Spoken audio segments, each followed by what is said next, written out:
Hi friends, అందరికీ నమస్తే. Welcome to విశ్వ రహస్యం. విలువైన సమాచారం, జ్ఞానం మీకు అందించబోతున్నాను ఫ్రెండ్స్. ఈ విషయానికి మీరు తెలుసుకుంటూ జ్ఞానాన్ని పెంచుకుంటారని ఆశిస్తూ వివరణలోకి వెళదాం. కుండలిని శక్తి గురించి మీరు వినే ఉంటారు. అది మొదటిసారిగా ఎవరు సాధకుడిగా ఉన్నారో మీకు తెలుసా ఫ్రెండ్స్? ఆ సాధన వలన మనకి ఎంత మేలు జరుగుతుందో మీకు తెలుసా? శివుడే దేవి సాధన గురించి ఇలా వివరించారు.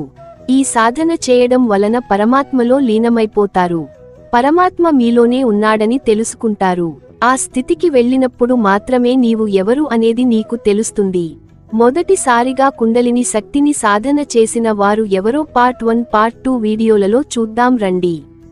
అపారమైన ఉత్సాహంతో భక్తితో హయగ్రీవుడు దేవి మహత్వాన్ని లలిత సహస్రనామం రూపంలో వ్యాఖ్యానించాడు. ఆనందాశ్రువులు తనను మంచి వేస్తుండగా అగస్త్య